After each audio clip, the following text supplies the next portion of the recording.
2, 1, live. Hello and welcome. My name is Maxime Schreier. I'm a professor at Boston College and an associate at the Davis Center, and I chair this seminar on Russian and Eurasian Jews here at the Davis Center at Harvard, and we also enjoy the support of the Center for Jewish Studies. I'd like to welcome Professor Michael Stanislawski, who is our speaker this afternoon, and I also welcome all of you. Before I introduce our speaker, let me just mention that last week we had a wonderful presentation by Francine Hirsch, which dealt with the Soviet contribution to the Nuremberg trials and the documentation of the Shoah. It is now available on YouTube, so you can watch the recording. And it gives me great pleasure to introduce Michael Stanislawski, who is Nathan J. Miller Professor of Jewish History at Columbia and the Director Emeritus of the Institute for Israel and Jewish Studies. He received his BA, MA, and PhD from Harvard University.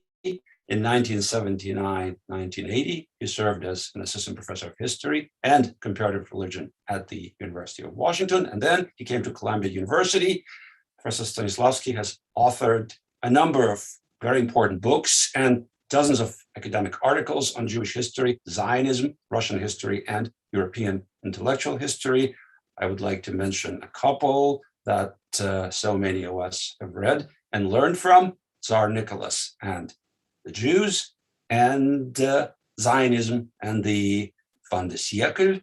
And I also want to mention something that meant a lot in my own personal development. Stanislawski's works include what I think is easily one of the most important articles in Jewish Russian studies, his 1987 essay, Jewish Apostasy in Russia, a tentative typology in which he basically examined the records of the Holy Synod for 100 years and arrived at tremendously convincing conclusions, which really supported the idea that despite legal discrimination, Jews really did not convert at very high rates. And Michael, I really love that article. Most permanent to this talk is his book, Autobiographical Jews, Essays in Jewish Self-Fashioning, published by the University of Washington Press. Today's talk is titled Isaac Babel's Diary as Ego Document and Experimental Approach. Welcome, Michael Stanislawski. Thank you, Maxime. I explained to Maxime and the Davis Center staff that I've actually never done a webinar before, though I unfortunately have a lot of experience teaching on Zoom. So I hope I'll handle the. I'm not doing anything technologically, but I'll be accessible to everybody. I'm going to plunge right into the to my text. During the night, our men looted in the synagogue. They threw away the Torah scrolls and took the velvet coverings for their saddles. The military commissar's orderly eyes the tefillin, wants to take the straps. The Jews smile obsequiously. That's religion. What an astonishing first-person narrative. Our men, possibly a better translation would be our guys, the Russian assembly nashi. The speaker on the same side as the pogrom mongers, yet evoking his Jewishness, however conflicted. And what does that's religion mean? Judaism makes the Jews obsequious? Or Christianity makes the rioters attack synagogues? Or both? Who is the speaker here? Obviously, everyone in listening to this, watching this, knows from the title of this talk that this is a passage from Isaac Babel's 1920 diary. And most of you undoubtedly could have identified the author without even seeing the title of this talk, having read Isaac Babel's extraordinary Red Cavalry stories, which have been translated into dozens of languages. From 1990, when this diary was first published as a whole, it has been celebrated as a uniquely revealing source of the eventual world-famous stories that ensued.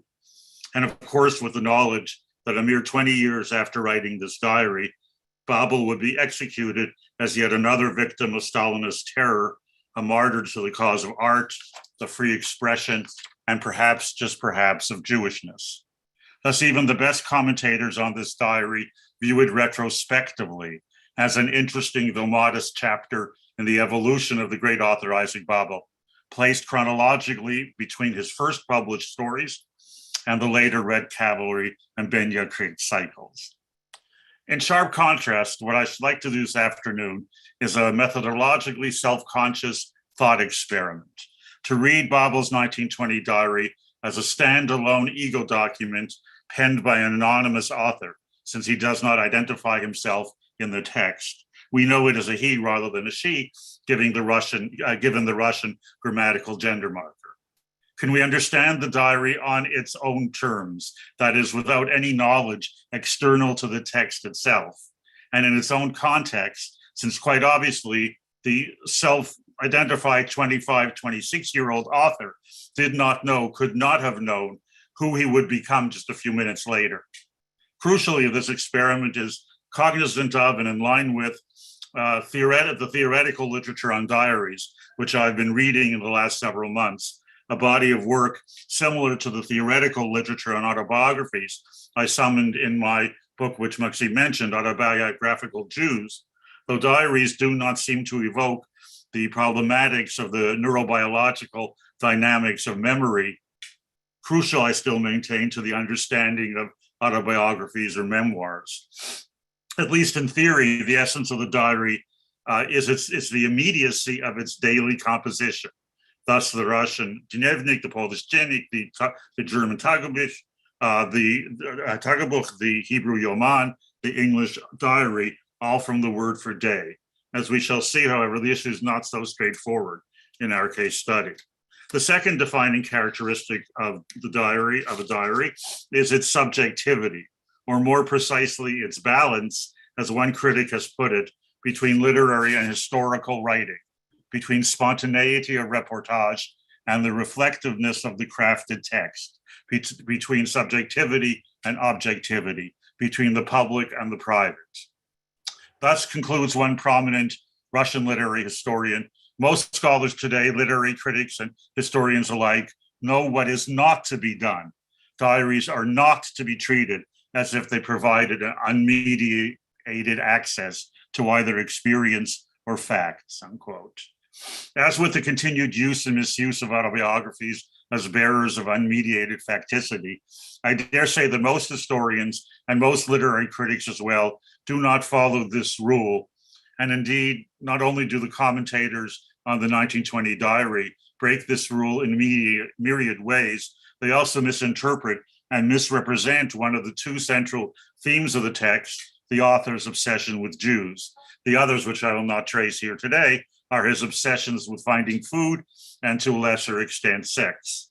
Some critics, largely Russian and Polish, managed to all but overlook the Jewish element of the text as much as possible. For example, the Russian edition of the diary, published in 2000, has an introduction by the Polish author and translator who wrote the introduction to the 1998 Polish edition and managed to summon the word Yevreysky or Żydowski a grand total of 3 times in 27 pages.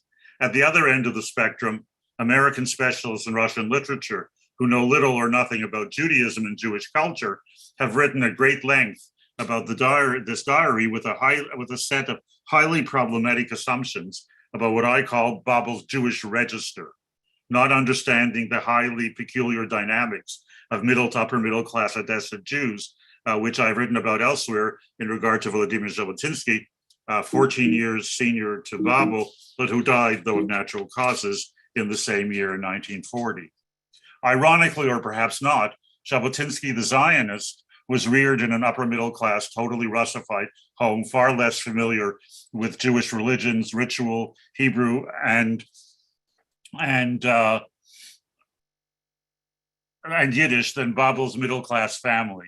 But what exactly did Isaac Babel know about Judaism and Jewish culture? American scholars not familiar, again, with bourgeois Odessa Jewry take it as a fact that he had a deep knowledge of Hebrew, Yiddish, the Talmud, and the liturgy and praxis of Judaism. The only source for this claim is a 1926 1.5-page Soviet-style autobiography, more a curriculum vitae, which Babel's daughter Natalie described as reminiscent of Pope Babel's stories, in which autobiographical facts are imaginatively distorted and which had often misled those critics who like to search for the man in his works.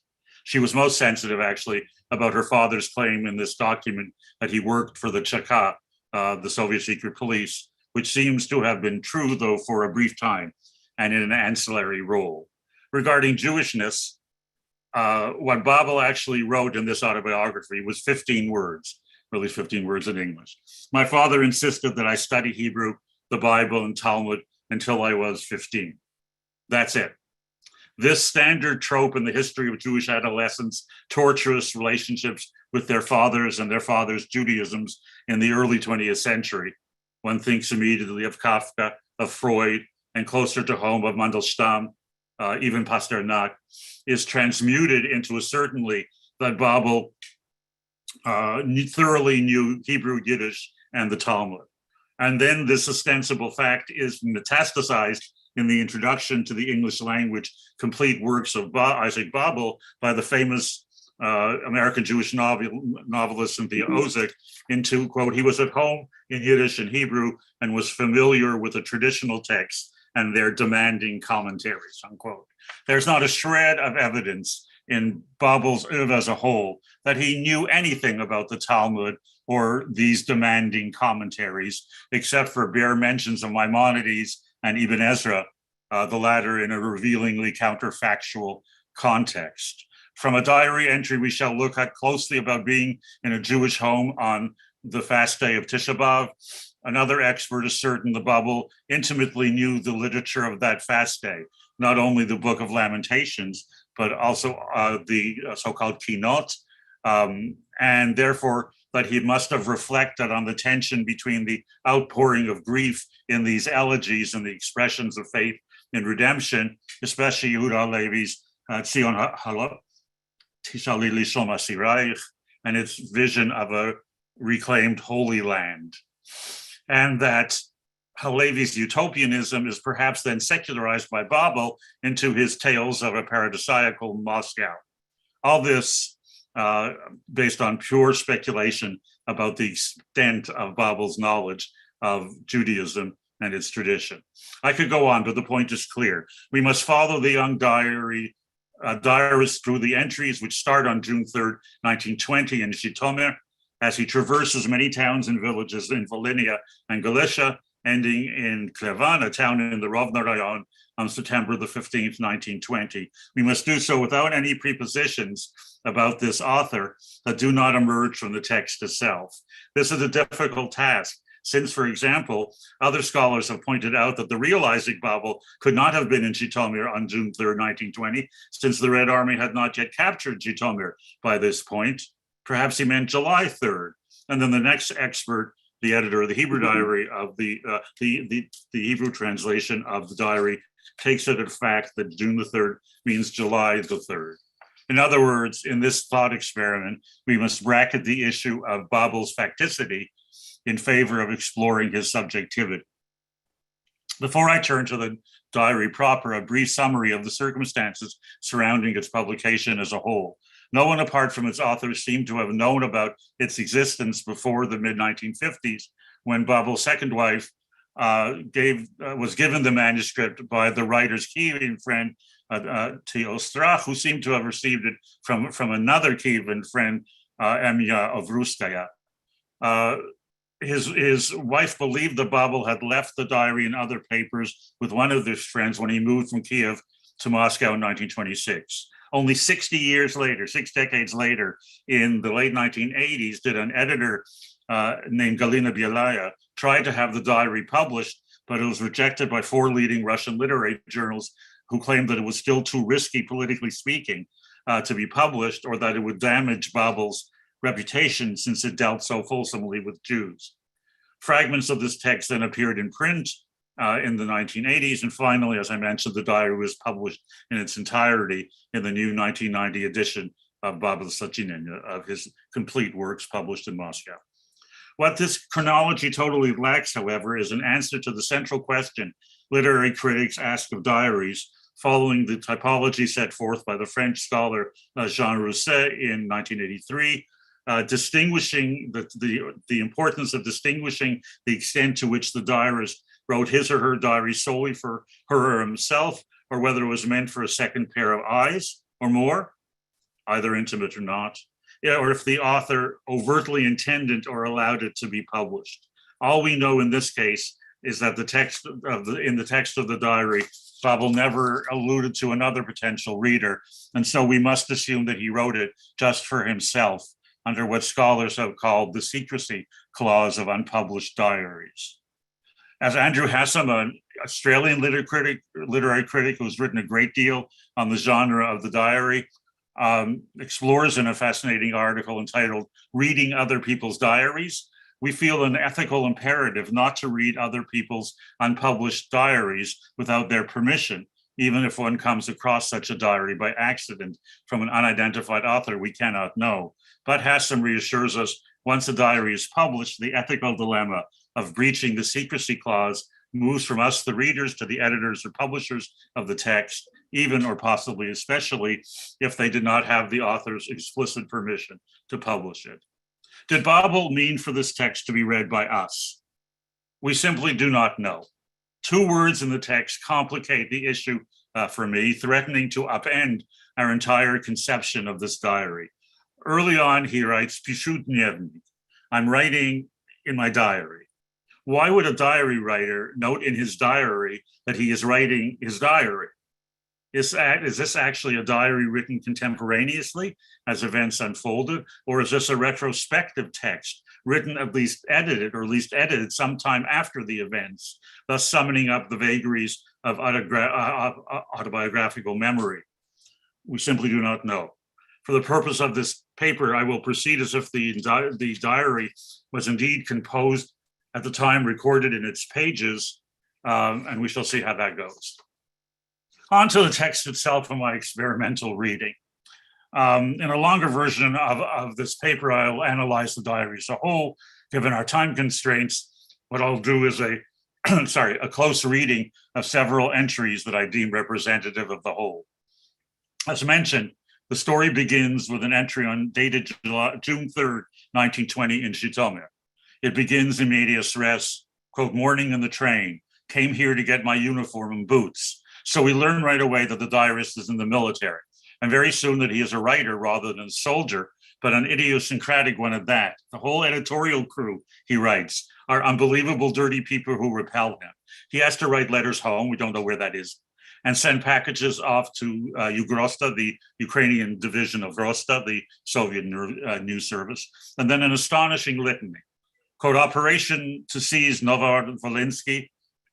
Discipline is weakening in the Polish army, Polish White Guard literature, packets of cigarette paper, matches, former Ukrainian commissars, the whole thing stupid, malicious, feeble, talentless, and surprisingly unconvincing." So we can at once place this in at least one of its crucial historical contexts, the Soviet-Polish War, which raged between February 1919 and March 1921. And we learn that our diarist is on the Soviet side. Astonishingly, several of the translations I've consulted in English and other languages efface the Zhidi of the original. That is, of course, what we normally translate into English as kaik, or dirty Jew. Is the author an anti-Semite? Or perhaps this is simply an inside joke of sorts. In Ukrainian at the time, Jews are typically referred to as Zhidi without any opprobrium. Babel writes former Zhidi. Now under Soviet control, have they become Yevrei? Immediately, we discern that our diarist is hardly a typical Orthodox Bolshevik, that he harbors deep doubts about the enterprise he is engaged with. The whole thing stupid, malicious, feeble, talentless, and surprisingly unconvincing. Immediately, we realize on another level that he is a remarkable wordsmith. Quote, "The train's kitchen, fat soldiers with flushed faces, gray souls, stifling heat in the kitchen, kasha, noon, sweat, fat-legged washerwomen, apathetic women, printing presses." And more, describe the soldiers and the women, fat, fed, sloppy. Thus, right from the first entry, the diary becomes, at least in part, a repository of a fledgling writer's notes to himself about what to write about in an eventual work. We do not know if that is poetry, prose, short story, novel, or reportage. He then continues into Zhytomyr itself, sees a town that he describes as white, not sleepy, but battered and silent. He looks for any residue of Polish culture, well-dressed women, a Catholic church. Throughout this text, he places Polish culture on a higher rung in his personal irony of civilizations than Russian, though at the same time he details what he regards as the Polish army's malignant, ineluctable anti-Semitism. He finds no residual Polishness in the town. Instead, he goes to the local river, bathes there, and notices, quote, old Jews, not in their bathing boxes with long, emaciated legs covered with gray hairs. Young Jews, the empty bazaar, and then the synagogue buildings and old architecture. How all this touches my soul. Thus, we begin to hear the voice of a highly peculiar Jewish subjectivity. Our diarist is clearly Jewish, at once calling Jewzinia, but all this touches my soul. And then the writer behind the diarist reappears again, a small Jewish philosopher, an indescribable store, Dickens, broom, gold slippers. His philosophy, they say they're all fighting for truth, yet they all still plunder. If only one government were at least good, wonderful words, his scant beard, we talk, tea, and 3 apple pastries, 750 rubles. It's impossible for us not to leap immediately to Gedali, perhaps Babel's most brilliant short story, a delicately pointillistic prose poem in which the narrator meets an old shopkeeper on a Sabbath eve in Zhytomyr, in a shop right out of Dickens. A story I, for one, have cited countless times, orally and in print, as the summation of the stance of the Jews in the Civil War and its aftermath. But here again, for today's purpose, we must try. We must bracket that knowledge to understand the diary on its own terms. Indeed, the diary entry reflects something utterly different from the eventual published story. It continues, I'm sinking into life again. Farewell to you, old men.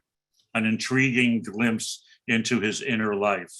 Sinking into life from what? As yet we do not know. And who are the old men? And we're not done. A fragment difficult to discern. Podolsky, the son-in-law of whom? The old shopkeeper? We can't be certain. A half-starved intellectual, something about trade unions and service with Budyonny, the commander of the Red Army 1st Cavalry. And then the deeply mysterious, I, needless to say, am a Russian. My mother, a Jewess. What for? This is terribly confounding. If the author is trying to hide as a non-Jew, as a non-Jewish Russian, as later critics are certain, then why say his mother is Jewish? This makes him a Jew, of course, in the minds of the other Jews he is conversing with. Just to note, the Soviet passport system, which was patrilinear, had not yet been invented. But he continues. The Zhytomyr pogrom carried out by the Poles and then, of course, by the Cossacks. After our vanguard unit appeared, the Poles entered the town for 3 days. Jewish pogrom, are there any other kinds? Cut off beards, they always do. Rounded up 45 Jews in the market, took them to the slaughterhouses. Torture, they cut out tongues, wailing over the whole town square. They torched 6 houses. Those who tried to save them were machine gunned down. Our diarist's sympathies are now clearly and irrevocably on the side of the Jews, especially against the Poles, but crucially, also against the Cossacks, whose unit he is attached to and fighting with. Indeed, the Poles and the Cossacks merge into one undifferentiated anti-Semitic horde. But now the Sabbath is drawing to a close, he writes. We leave the father-in-law and go to the tzaddik, the Hasidic master. Didn't get his name. A stunning picture for me. Though the decline and decadence are plain to see, even the tzaddik, his broad-shouldered gaunt body, his son, a refined boy in a long overcoat.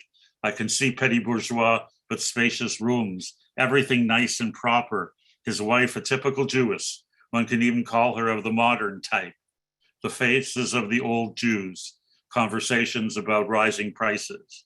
The diarist has now moved from the subjective to the ethnographic to the deeply engaged. He continues, I can't find the page in the prayer book.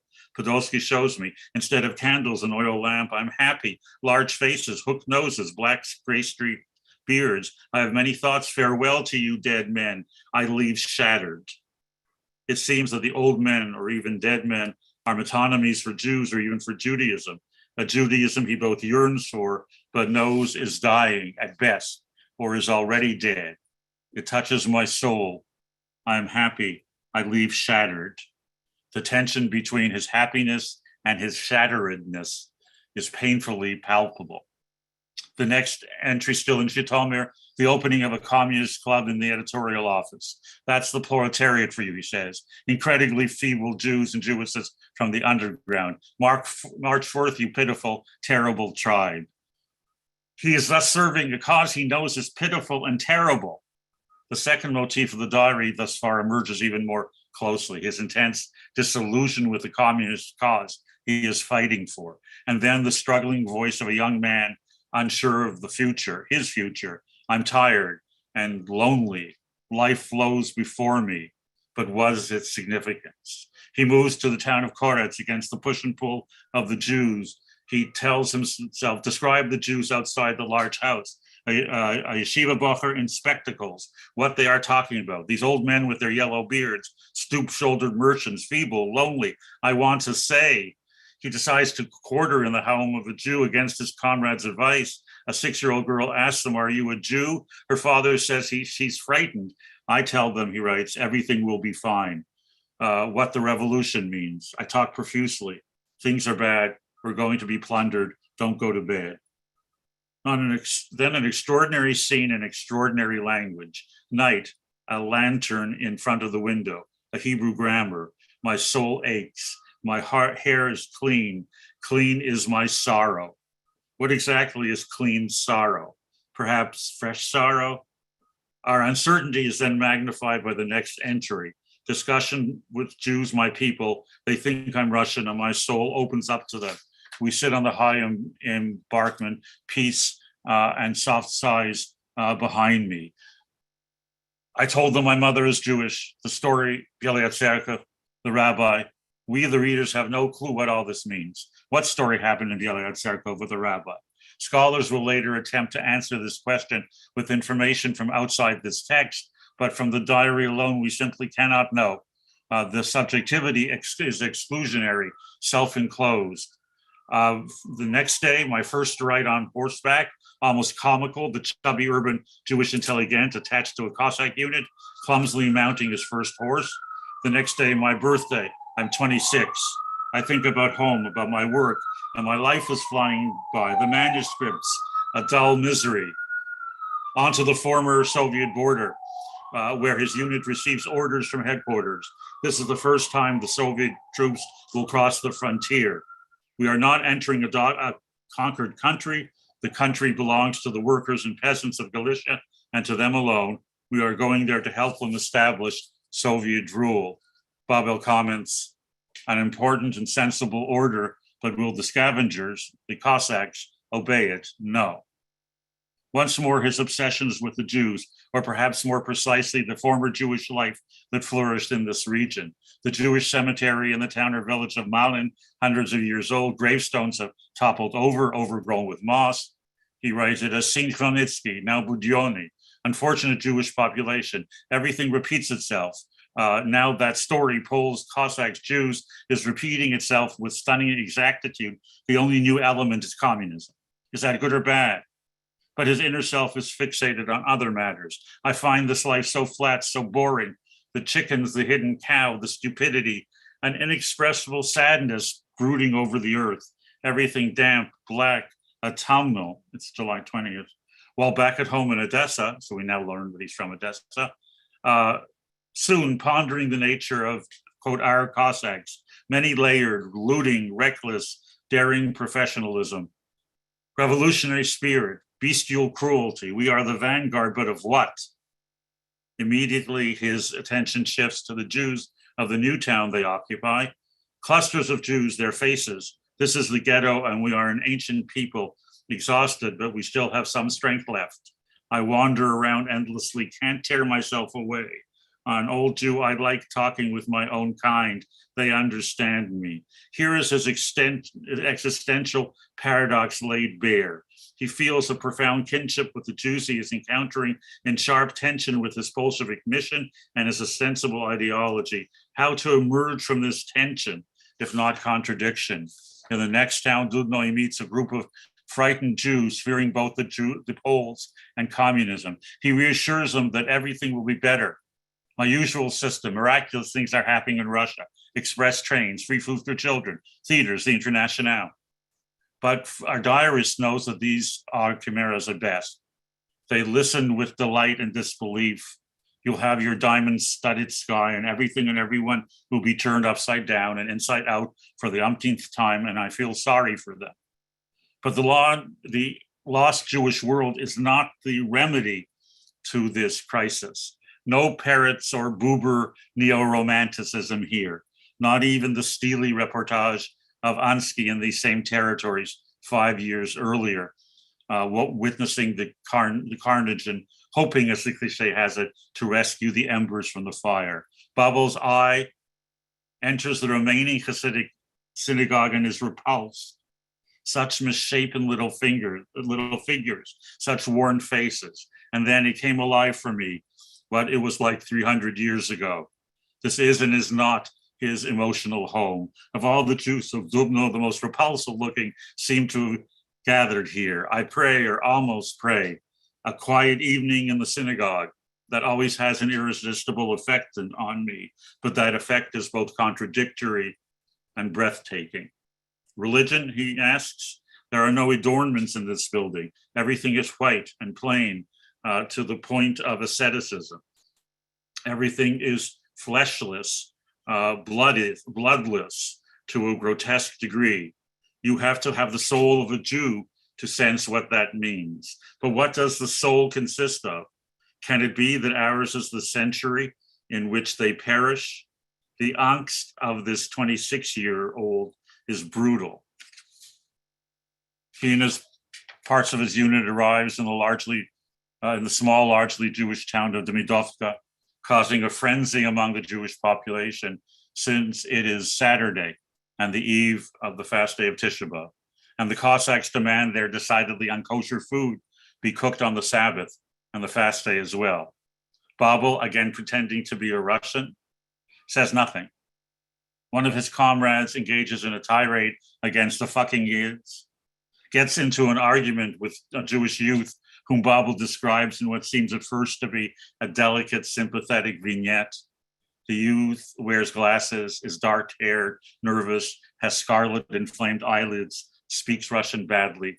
He believes in God, says God is an ideal we carry in our souls. Each person has in his own soul his own God. If you behave badly, God grieves. All this Babel cannot bear. This nonsense, he responds, this nonsense is proclaimed with rapture and with pain. Instead, a radically different faith and a radically different nonsense. I tell fairy tales about Bolshevism, its blossoming, the express trains, Moscow's textile mills, universities, free food. I enthrall these poor people.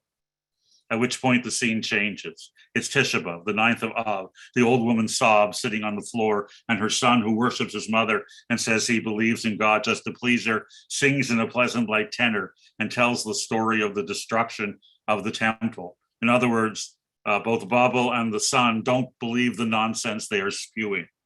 And the son's pleasant light tenor contrasts ineradicably with the text he is intoning. The terrible words of the prophet, they eat dung, their maidens are ravished, their menfolk killed, Israel subjugated, words of wrath and sorrow. Does it matter that this is at best a paraphrase of the liturgy of Tisha B'Av rather than the liturgy itself? Since neither the Book of Lamentations nor the text of the Kinot include these prayers, these phrases, more precisely, I guess one would say pedantically, Babel's version seems closer to the words of Jeremiah in the verses cited as the Haftarah to the Tisha B'Av morning service. Did Babel know this? Did he retrieve these ostensible verses from his memory of Tisha B'Av in Odessa? I would wager, I think with very good odds, that the real Isaac Babel rarely, if ever, attended Tisha B'Av services back home in Odessa. This was simply not part of the religious repertoire of the moderately, or perhaps more precise, casually observant, to use an anachronistic term, Odessan Jewish middle classes in the fin de siècle. The suggestion mentioned earlier that night he must have reflected on the tension between the outgoing of grief in the Kinot and the expression of faith and redemption, especially Yehuda Halevi's poem and its vision of a reclaimed Holy Land, and that Halevi's utopianism is perhaps then secularized by Babel into his tale of a paradisiacal Moscow, is more than preposterous. It is a fatal misreading of the core of Babel's existential dilemma. He most profoundly does not believe in a paradisiacal Moscow, nor in the redemption of Zion, literal or metaphoric. To the next town, Brody, who are alongside old synagogues, note to himself he encounters these horrible markets. He writes dwarves in gabardines and payas. Once more, how can he resolve his attachment to these grotesque figures and to the cause he is fighting for? A week passes, they are deep into Galicia. God, it's August, we shall die soon. The eradical cruelty of human beings. And his first and only encounter with personal anti-Semitism. I ask a Red Army man for bread. He says, I don't have anything to do with Jews. I'm an outsider, I don't belong. 6 days later, why can't I get over my sadness? Sorry. Just sticking. Because I'm far from home, because we are destroyers, because we move like a whirlwind, like a stream of lava, hated by everyone. I am at a huge, never-ending service for the dead. Any attachment to communism is thus abandoned, but he hardly can find a tonic in his depression in Judaism or Jewishness. I'm oppressed by something, perhaps the sad senselessness of my life. On to Berestechko, where he observes a shiva for a girl who died of fright during a pogrom. But the town seems to have some hope, since its Jews are less fanatical, better dressed, more robust. You can even say jollier. But they move on to another town, Toporov, a dreadful, eerie town. Jews in their doorways look like corpses. How much more can happen to you, I think, the resigned, burning Jewish sadness. But the war continues around him, and finally with him. My first battle, life is loathsome. Murderers, it's unbearable. Baseness and crime. Prisoners are rounded up, made to undress, treacherously murdered. He continues to witness the pointless horrors of actual, no longer theoretical or propagandistic war. His unit conquers another town, a half-dead but still breathing village. It's not only the Jews whose life is ghost-like. The villagers celebrate the holy day of the Holy Transfiguration of our Lord God and Savior, Jesus Christ, the second, quote, feast of the Savior. But in sharp contrast to Christ's promise of salvation, they, quote, look feeble, spectral, scarcely able to crawl out of their hovels, silent, strange, bewildered, completely crushed. Yet another system of failed belief. His unit continues to move through Galicia. They're nearing Lviv. In this town, in one town, he meets up with the remaining vestiges of bourgeois Jewish life. His landlady's son is a Zionist, ein angesprochener Nationalist. Babel notes in German with the irony dripping from his pen. The boy studies philosophy and wants to go to university. We eat butter and chocolate candy. Even worse at the next town, Komarov, another unit of Cossacks were here the day before. A pogrom, a naked, barely breathing prophet of an old man, an old woman butchered, a child with fingers chopped off, many people still breathing stench of blood, everything turned upside down, a mother sitting over her sabered son, an old woman lying twisted like a pretzel, 4 people in one hovel, filth, blood under a black beard, just lying there in their blood. The worst of it, he concludes, is our men nonchalantly walk around, looting wherever possible, stripping mangled corpses. The poignant self-contradictory interiority. What a mighty and marvelous life of a nation here, the fate of Jewry, there is no salvation, everything destroys him. And now the scene with which I began, our men looting the synagogues for scraps, the velvet Torah covers, the tefillin straps for whips, and the Jews live on obsequiously. They drive on towards Zamość. The countryside has been totally destroyed. The Red Army forces are losing to the Poles. They retreat to Vladimir Volynski, which the Jews call Ludmir. The synagogues, I pray, bare walls, some soldier goes around appropriating light bulbs. He spends the day looking for food. Everyone is fleeing from the oncoming Polish army. It is the new year, Rosh Hashanah. He is in Kibbutz. Hungry, he walks into town. He says, an Ashes Chayil, a woman of valor, treats me to bread and butter. She has to support herself, a tough woman, silk dress, house tidy. Her husband is in America, a sensible, steady woman. He is back again at Klevan, then to Rovna. The Red Army is in defeat.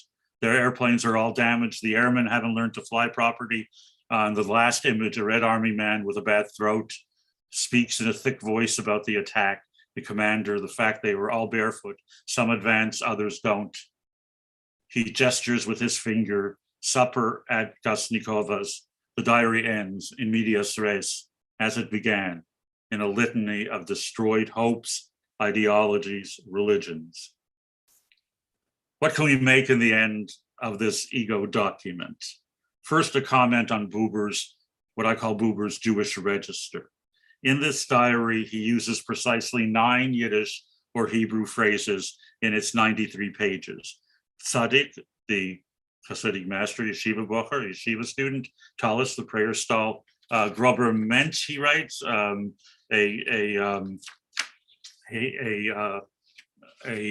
uncouth person. Sorry. Mensch, Grober Mensch, Pais, Sidelocks, Aron HaKodesh, the Ark, and the synagogue, Meshuras, an aide, Ashes Chayil, a woman of valor, literally. We have no scholarly lexicon of Odessan Russian, but I would posit that all of these are simply everyday Yiddish terms used unselfconsciously in the Russian of Odessan Jews, a language or dialect oft criticized for its inflection and infection by Yiddish, Polish, and to a lesser extent, Ukrainian. As Jabotinsky lovingly recalled, tongue lodged firmly in his cheeks. Of course, Odessa has a common lingua franca.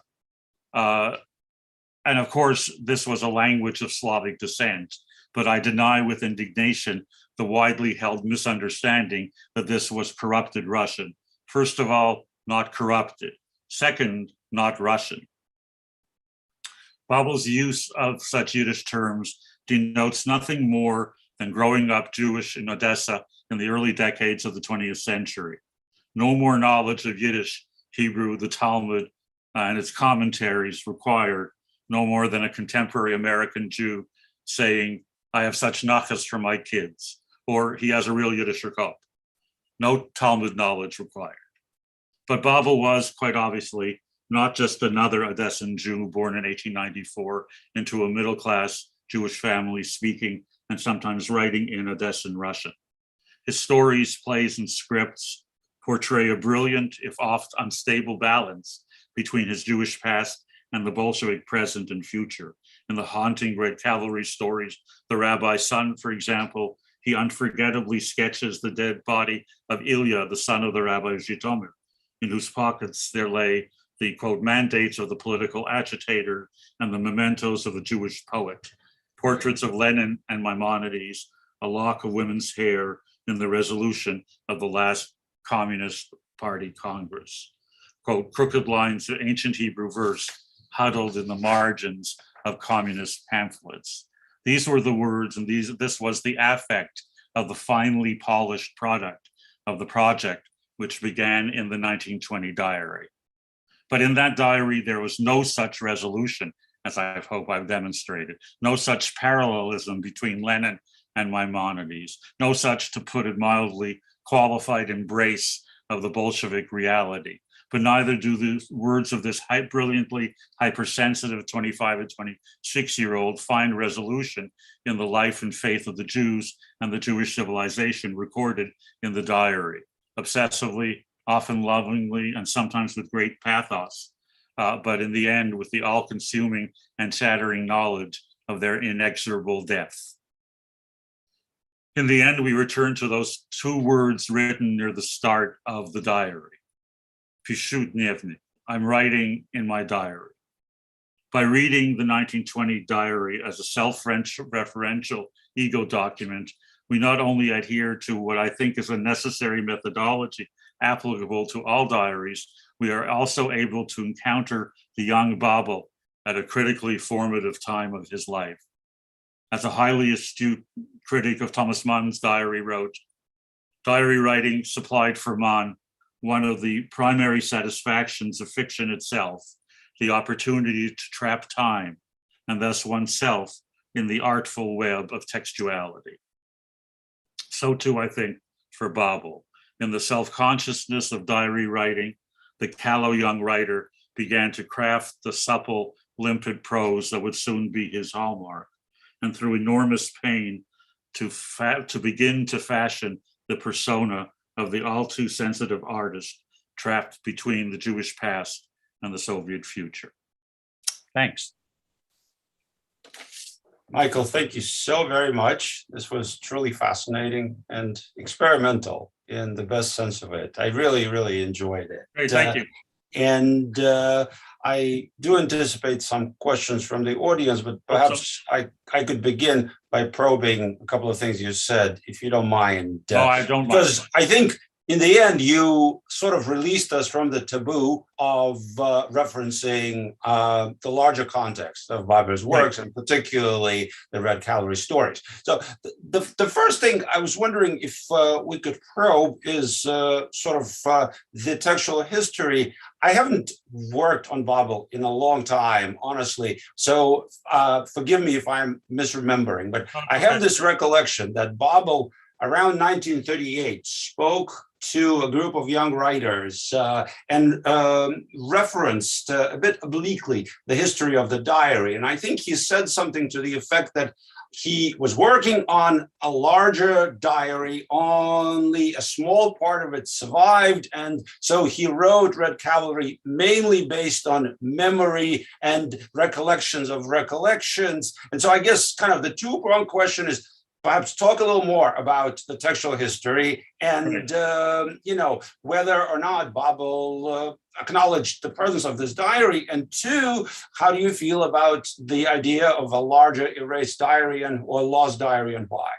Well, all I can say is there is that reportage of his referring to a diary, but we don't know if that's the same diary as this one. Simply because, as you asked, the textual history is, as I described it, it was essentially, I don't know if you want to call it lost, but withheld from the public from the 1920s to the 1980s. So there's no mention of it in between. So we don't know. As I said, his second wife thought that he had left it with Kievan friends. We don't really know if it was part of a larger whole.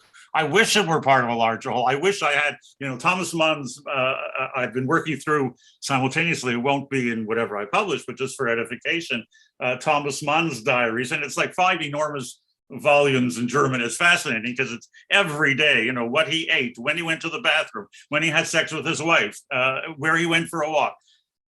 It's enormously problematic, but it's fantastic. We don't have that from Babel. We have this one diary, published in only 1990, and then what we have mostly is biographical biographical references in the stories, which then critics or others have taken and reconstructed his biography from, right? Of course, if you read my autobiographical duties, I have problems with such methodology, but each to his own. I mentioned Thomas Mann. All the biographers of Thomas Mann use his diary completely unselfconsciously. So anyway, so I wish we had a longer one. We don't. Maybe something will turn up. Who knows? So I guess as a follow-up, then, knowing Babel and his propensity for very profound literary games and self-mythology, should we consider the possibility that this odd acknowledgement is perhaps a suggestion that the diary is to some extent fictional or close to a rehearsal of the fiction? Yeah. I wouldn't necessarily use the term fiction, but I didn't say fiction. I said fictional. Fictional, yeah. Oh, but I ask in the paper, what does it mean for a diarist to write? I'm writing in my diary. I can tell you what I'm talking about. Just something that's, it's a very banal example, but I'm teaching classics of Russian literature in the fall, and we always read Lermontov's Hero of Our Time. And of course, the crux of the story is that the protagonist takes hold of Pechorin's diary and then publishes it in a kind of redacted form. And there are, in fact, in the text references. There's at one point, I'm taking these notes in the fortress, etc. So I think this is a very interesting question, Michael. Right. No, why do this in the first place, but also, Yeah, I don't, and as I said, I don't know the answer to the question. It's a tantalizing hint that it is at least in part, maybe a retroactively, it could be that, he wrote a rough draft, an original draft, and then redacted it for posterity.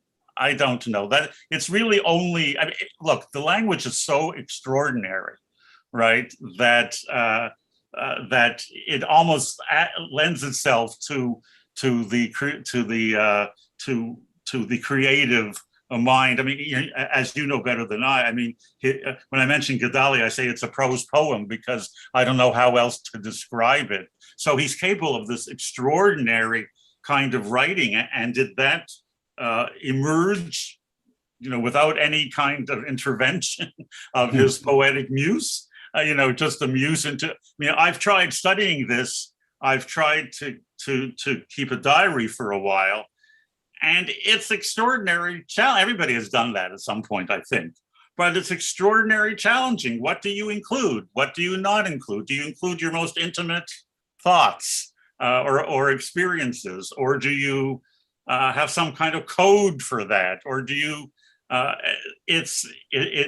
And there's no one answer. I'm convinced that we have to be self-conscious about using this genre. That's the point of the book. I hope eventually to write with several other examples, several other diaries, and not all the same at all in different languages.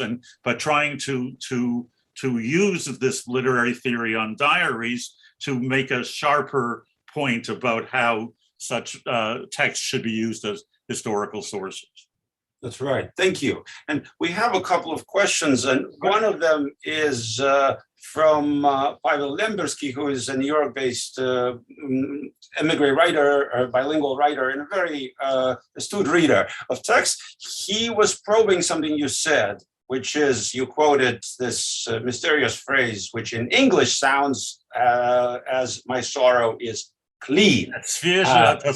In Russian, it is свежая тоска, but what precedes it is, of course, he says свежие волосы, right? Well, I don't have these. So the hair is somehow freshly washed or freshly fresh. Right, he washed his hair, and then the sorrow becomes. How do you explain what that means? It's a poetic phrase, right? That's clean right. is my. I said maybe fresh is my sorrow, better for свежая. I don't know. So, what translation were you quoting from? I was actually I've melded with acknowledgements different translations, but when I publish this, it'll probably be my own translations. Okay, because I don't trust others, or I don't want to. So this is the beginning of a very long project. So I was using. There are two vastly different translations of the 1920 diary. I have them on the other side of the room. I'm not going to hop over, and they're largely pretty good, except when, as I noted, when it comes to matters Jewish. So Right. you know, one of the translators says, you know, indecipherable word.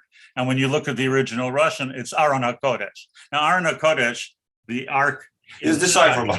It is not a difficult phrase in Hebrew. You don't have to know Talmud to say the Aron HaKodesh, right? Yeah, but you realize these were Soviet late 1980s commentators. No, I'm talking about American commentators. Oh, like the Willis translation. Yeah. I'm not speaking about anyone in particular. Okay, but so it's not indecipherable, right? It's I have my vulnerabilities. Everybody has their weaknesses, right? So, you know, my hope is, I guess, what I've done, even in that piece you talked about, it is to merge the Jewish and the Russian knowledge, right? So absolutely. And so we have another question from the audience, which I think is connected to what we've been talking about. How much is the diary of a writer, published author, really a performance, and how much is this a performance? That's a wonderful question, and I wish I could get out of it by pedantically by saying it's a kind of performance for himself, right? It's performative, right? In the cliche we use, the jargon we use now. There's no evidence, however, that this particular text was meant for other people. Andrew Hassan, the Australian scholar I mentioned, has a wonderful example in an article in which he says, I'm sitting in a library. The guy next to me gets up and leaves. I'm sitting in a diary working on a published diary. The guy next to me gets up and leaves, and I look over and I see that he's left a notebook. And I open the notebook and I see that it's his diary. Am I allowed to read it? Right. And of course, he goes through scholarly stuff to tell us that the obvious, that he's not allowed to read it. But it's that French article I mentioned puts that at the core of the analysis of diaries. Is it meant to be read by other people? And you know, in some ways, I mean, obviously, what Babel does is transform some of this stuff into his stories. That's obvious. I think actually, I mean, the stories don't need my hechsher, right? They don't need my approbation. But I think that the persona in the diary is actually a far more fascinating one. This unresolved, tortuous relationship with communism and the hopelessness of Judaism. In the stories, you think of Gedali, it's resolved, right? And Gedali goes off to prayer, but there's nostalgia, right? The author is left basically how can you get a glass of tea and some nice Jewish fish in the town of Zhytomyr on a Friday night, right? But the agony is resolved through the characterization of the main character. In the diary, the agony is not resolved. This is as I tried to demonstrate, a soul, and he's a kid. He's 25 and 26 years old. Yes, he's published a couple of stories, but he's not by any means the future, known. He doesn't know himself to be the future Isaac Babel. So that's why I think the diary is so fascinating on its own terms, not simply a source material. Yeah. No, I think I really take your point about the stories being much more targeted as a public performance for popular consumption, Right. as opposed to the diary. And I think it also makes sense, if I may, in the larger emerging Soviet context of diaries kept by Right. military journalists / political officers, many of whom are Jews. For Mhm. instance, I'm working on diaries of Jewish writers who were military journalists during the Shoah and some of the earliest witnesses who also wrote literary texts in tandem. And the Right. diaries are so much more complicated. Right. Really. So I really like this idea. Right. No, what I'm doing, I mean, the text I'm working on right now is not is only by extent. Well, it's Rossiyski. It's David Fogel was a Jew born in Satanov in Ukraine, who then moved to Vienna and then moved to France and was a highly idiosyncratic Hebrew poet, highly erotic modernist Hebrew poet, and then he was rounded up by the police, by the French, by the Vichy police, and first he wrote a little Hebrew diary, which is not all that interesting, but is the only source for his biography. And then he writes a 500-page manuscript Yiddish diary, and I'm working my way through that very slowly because it's so rich in material, but it poses all kinds of. It's almost reportage, and not so. I'm trying to figure out the line between diary and reportage in general. So there's several other texts that I've isolated so far, but Babel is still my favorite. I can tell. And Michael, we are almost out of time, but we have one question and perhaps one concluding comment. This question comes to us from Boris Khirsonsky, and he writes, I quote, "I think that comparing Babel's diary to Thomas Mann is not productive. Mann had a stable life and at the time of writing was a middle-aged man, when Babel is a young man whose life is very or in all caps, unstable. So are his diary. So is his diary? His diary should be viewed as notes, which helped him to deal with PTSD of being exposed. Well, I don't think there's. Okay, sorry. I don't think there's PTSD yet, but no. My only the point is, well, taking my comparison with Mann was simply the issue of how writing a diary performs a textual act, right? You can express yourself in text in this very intimate kind of text, and I don't mean there is no point of comparison between Thomas Mann and Isaac Babel. I didn't mean to suggest. I wish Isaac Babel had the life that Thomas Mann had, but he didn't, alas. He would have had to emigrate to America and he live on the West Coast. And even so, he probably wouldn't have lived in Pacific Palisades with probably not enormous amounts of royalties. So Michael, in closing, and thank you so much. This was really fascinating. Just to probe your laboratory, have you toyed with the idea of a Babel biography? No, I have not toyed with the idea of a Babel biography because I think, though I have obviously my quibble, though, because basically at this stage of my life and career, I'm not looking for a project which would involve an enormous amount of archival work do we still say the former Soviet Union, but in Ukraine or in Odessa even. And I'm not a Babel specialist. I'm trying to, I wouldn't claim I'm a diary specialist, but I'm a historian who likes to go on what I call literary excursions. And so I think some of the best short biographies emerge precisely out of those. Yeah, no, they do, but I'll have to wait but I'm still a historian and believe in archives, right? So, and I don't know what the latest iteration is of archives, but so it's not for me. And at present, I don't have a student that I can think of. One of my former students, Olga Litvak, whom you undoubtedly know, who would be a superb biographer of Babel, but she has other